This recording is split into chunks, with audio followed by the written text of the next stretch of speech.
Welcome back to the شو. اب افغانستان کا حساس معاملہ جس کو لے کر ترکی اور قطر کی کوششیں جاری ہیں، اور اسی ضمن میں جو دوسری میٹنگ ہے وہ بھی ہوئی ہے استنبول میں، اور کہا جا رہا ہے کہ اس کے مزید سیشنز بھی ہوں گے. لیکن اس سے پہلے خواجہ آصف کی ایک سٹیٹمنٹ سامنے آئی ہے کہ مذاکرات سے معاملات حل نہیں ہوتے تو افغانستان کے ساتھ ہماری کھلی جنگ ہے. کیا یہ افغانستان پر دباؤ بڑھانے کے لیے ہے؟ اگر پہلا راؤنڈ کامیاب رہا تو ظاہر ہے یہ تو اناؤنس کر دیا تھا ایز پالیسی جب ہم نے ڈسکس کیا تھا نا ہارڈ اسٹیٹ. چیف کیا کہتے ہیں جب کہتے ہیں ہارڈ اسٹیٹ، تو اس کا مطلب یہی تھا کہ نو مور پوسی فوٹنگ. اب تو ہمیں جو کرنا ہے وہ کرنا ہے، اپنی تھریٹ کو ختم کرنا ہے. اوبویسلی اس کا مطلب یہی ہے کہ پھر ہم we'll go and bomb their hideouts wherever they are in Afghanistan. اور اگر ٹی ٹی اے جو ہے اگر وہ ہیلپ کرتی ہے ٹی ٹی پی کی تو then we consider them as our enemy too. تو یہ تو دھمکی پہلے بھی سے ہے. اور اب یہ ہے کہ میرا خیال ہے یہ خواجہ آصف نے جو بیان دیا ہے وہ جو پہلا راؤنڈ ہوا نا، شاید اس میں کوئی خاص بات آگے نہیں بڑھی. اس لیے پھر انہوں نے یہ سوچا کہ میں یہ اس قسم کا بیان دوں کہ اب ٹائم از رننگ آؤٹ. اسی ان میٹنگز میں طے کرنا ہے فائنلی، اور نہیں تو پھر ٹھیک ہے، then we will do whatever we have to do. تو میرا خیال ہے کہ this is a threat, but question is یہ چلے گی یا نہیں چلے گی. That's a separate question.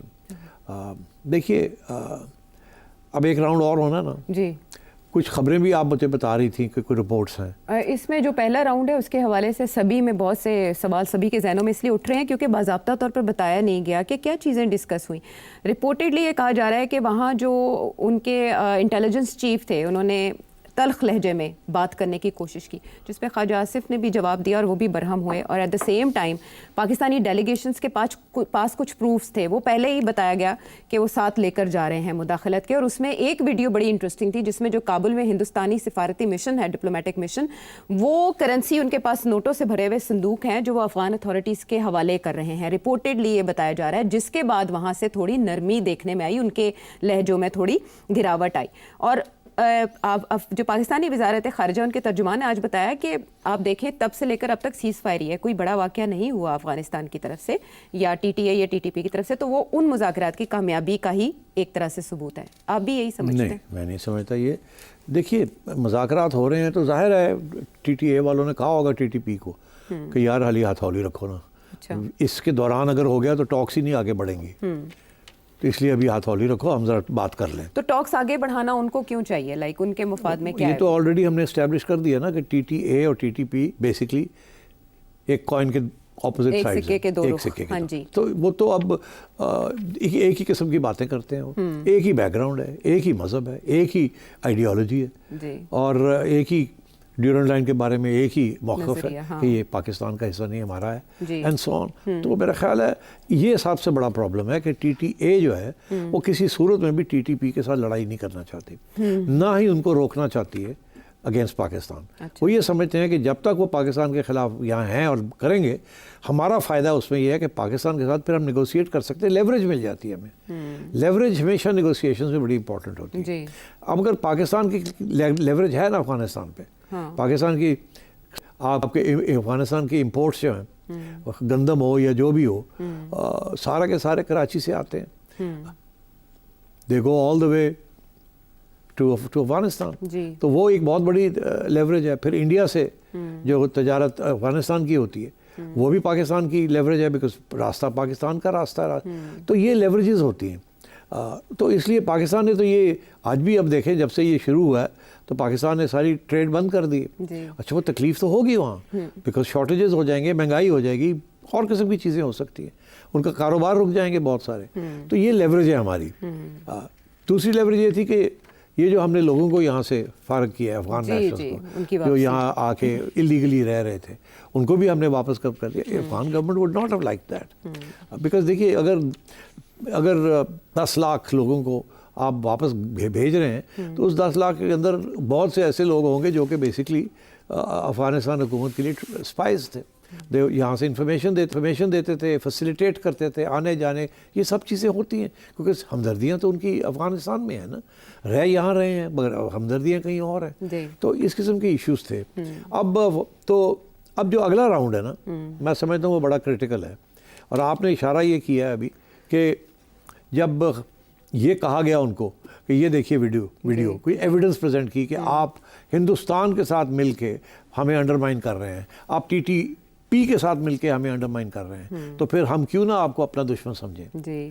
تو یہ دکھایا جب تو پھر ان کو, بیکاز ایویڈنس از ایویڈنس, کیونکہ ادھر سے وہ کہہ رہے ہوں گے کہ آپ نے یہ کیا, آپ نے یہ کیا, آپ نے یہ کیا. تو اس وقت ہم نے تو کچھ خاص نہیں کیا, ابھی حال ہی میں ہم نے کچھ کیا ہے, اپنا دفاع ہی کیا ہے دفاع کے لیے. تو وہ اب آگے اور بھی ہوگا. میں نے آپ سے کہا ہے یہ معاملہ ٹرکی میں سیٹل نہیں ہوگا, یہ پھر اٹیکس ہوں گی, پھر سیز فائر ٹوٹے گی, پھر لڑائی جھگڑے ہوں گے, and again we will go and, تو یہ چلے گا سلسلہ. ٹی ٹی اے جو ہے وہ ٹی ٹی پی کے خلاف ابھی تیار نہیں ہے. ابھی بہت سی لیوریج آپ کو استعمال کرنی پڑے گی. آپ کو امریکہ کو, چائنا کو, رشیا کو, سب کو اپنے ساتھ لینا پڑے گا جی, اور ایک یونائٹڈ فرنٹ طالبان کے خلاف کرنا پڑے گا, جس میں پھر کوئی نہ کوئی مذاکرات کے ذریعے کوئی ڈیل ہو جائے کہ ٹھیک ہے آپ ٹی ٹی پی کو ہم فرق کرتے ہیں. ادروائز یہ ایسے ہی چلے گا. یہ سٹ صاحب, اس میں جو خبر آ رہی ہے وہ ایک third party oversight structure بنانے کو بھی پاکستان سپورٹ کرے گا, جس کو پوٹینشلی دیکھیں گے قطر اور ترکی ہے. یہ سود مند ثابت ہو سکتا ہے کہ اگر وہ اسے, کوئی فرق نہیں پڑے گا عائشہ, کیا پڑے گا, وہ کیا دیکھیں گے, وہ انشور کریں گے کہ کوئی مداخلت اس طرح کی ہونا. انشور کیسے کر سکتے ہیں؟ اب جیسے آپ نے کہا نا کہ ڈوسیئر دکھایا گیا یا ثبوت دکھائے گئے, تو وہ تھوڑا ان کو بیک فٹ پہ جانا پڑا. لائک وائز اگر کوئی ایسے ثبوت پاکستان مستقبل میں پیش کرتا ہے تو یہ کنٹری ظاہر دباؤ تو یہ عائشہ ایسے ہوتا ہے, جب ان کو ثبوت دکھایا جائے گا 10 دن کے لیے ٹھنڈے ہو جائیں گے, اس کے بعد پھر کچھ ہو جائے گا, اور پھر یہ کہیں گے ہمیں تو پتہ ہی نہیں, ہمارے کنٹرول میں نہیں ہے. تو یہ اسی لیے this is how it happens. اور یہ جو اگر third party oversight committee کو بنا دیں گے, اس کی کوئی اہمیت نہیں ہوگی. اس وقت issue is T T A. T T A کے کسی صورت میں بھی ٹی ٹی پی کو ٹیک آن نہیں کر سکتے. اگر ٹی ٹی اے کو کوئی ٹیک آن کر سکتا ہے ٹی ٹی پی کو, تو وہ پاکستان کر سکتا ہے. مگر China, Pakistan, Russia, neighbouring states اگر یہ فیصلہ کر لیں کہ ہم نے مل کے we are going to knock out T T P, تو پھر ٹی ٹی پی کو آپ ناک آؤٹ کر سکتے ہیں. اور میرا خیال ہے کہ شاید یہ سچویشن کسی نہ کسی سٹیج پہ آئے کہ ٹی ٹی اے والے مان جائیں کہ ہم تو ٹی ٹی پی کو ختم نہیں کر سکتے, اچھا ہمارے بس کی بات نہیں ہے, ہمیں تو خوف ہے کہ وہ ہمارے خلاف نہ ہو جائیں. مگر آپ اگر کر سکتے ہیں تو کر لیں, ہم اس طرف دیکھ لیں گے, جس کی بات ابھی میں کر رہا تھا کہ پبلک میں کچھ کہنا اور پرائیویٹ میں کچھ. تو اگر آپ کو وہاں سے آنکھ مار دیتے ہیں کہ کر لو ان کے خلاف, ہم نہیں کر سکتے, ہم آپ کو گالیاں دیں گے, ہم آپ کو یہ کریں گے, ہم آپ کے بندے کو ایکسپیل کر دیں گے, مگر آپ جا کے کر لیں جو کرنا ہے, جو وہی خان صاحب والی بات. تو یہ چیزیں ہو بھی سکتی ہے. اور میرا خیال ہے آپ کچھ عرصے کے بعد جب کافی سزا ہو چکی ہوگی, ٹی ٹی اے کو تکلیف ہو رہی ہوگی, تو پھر شاید اس قسم کی کوئی سلوشن کی طرف بات آگے بڑھے. ٹھیک ہے. اچھا سیٹھی صاحب, ایسے میں ایک اعلان سامنے آتا ہے افغان طالبان کی جانب سے دریائے کنر پر ڈیم بنانے کا. یہ اعلانات کس بات کا مظہر ہے؟ یعنی آن آل فرنٹس افغانستان اب پاکستان سے متحارب رہے گا پانی کے معاملے پہ. یہ انڈیا نے ان کو بتایا, ان بیچاروں کو تو کوئی پتہ نہیں ڈیمز کیسے بناتے ہیں یا نہیں بناتے, نہ ان کے پاس ریسورسز ہیں کہ جس قسم کا ڈیم بنائے. یہ انڈیا نے ان کو سکھایا ہے کہ آپ یہ کریں, جو انڈیا کر رہا ہے وہی پلے بک اب افغانستان کے پاس ان کو سکھایا ہے. اس لیے آج سڈنلی ان کو یاد آ گیا کہ ہم یہ کر سکتے ہیں. بٹ یہ کوئی آسان کام نہیں ہے. اور اگین اگر یہ کرنے جائیں گے تو پہلی بات تو یہ ہے کہ یہ ان سے 5-10 سال لگ جائیں گے. نہ ان کے پاس فنڈز ہیں, نہ ان کے پاس ایکسپرٹیز ہے, اور نہ ہی انڈیا وہاں پہنچ سکتا ہے ان کی ہیلپ کرنے کے لیے. It's not easy. اور اگر صورتحال ایسی ہے کہ کسی سٹیج پہ یہ کرنے بھی جائیں تو it's easiest thing in the world. یہ انڈیا نہیں ہے کہ آپ انڈین ڈیم کنسٹرکشن میں آپ اٹیک کرتے ہیں اور انڈیا واپس آپ کے کسی ڈیم کے اوپر اٹیک کرتا ہے. یہ جب بننے بھی جائے گا, اگر بننے جاتا ہے تو اونلی 1 بامبنگ مشن اور پھر 10 سال پیچھے.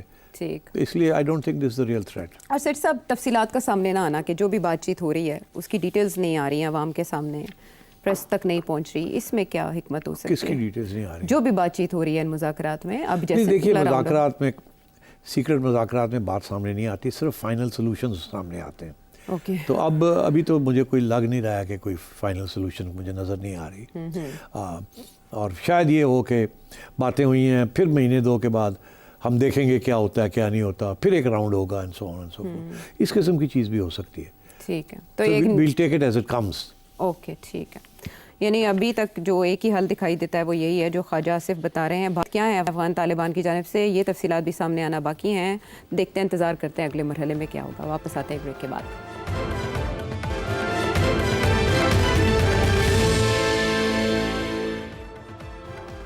شو میں ساتھ دینے کا شکریہ. وزیر اعظم شہباز شریف اپنے طور پہ تو پوری کوشش کر رہے ہیں کہ وہ لوگوں کے جو معاملات ہیں مالی معاملات یا انویسٹمنٹ اس کو آسان بنانے کے لیے کچھ اقدامات کریں.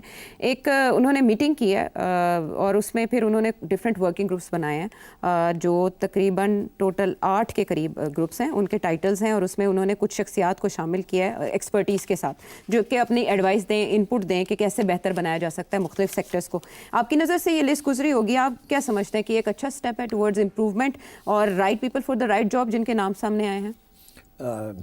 یہ ہے میرے پاس لسٹ, بڑی انٹرسٹنگ لسٹ ہے.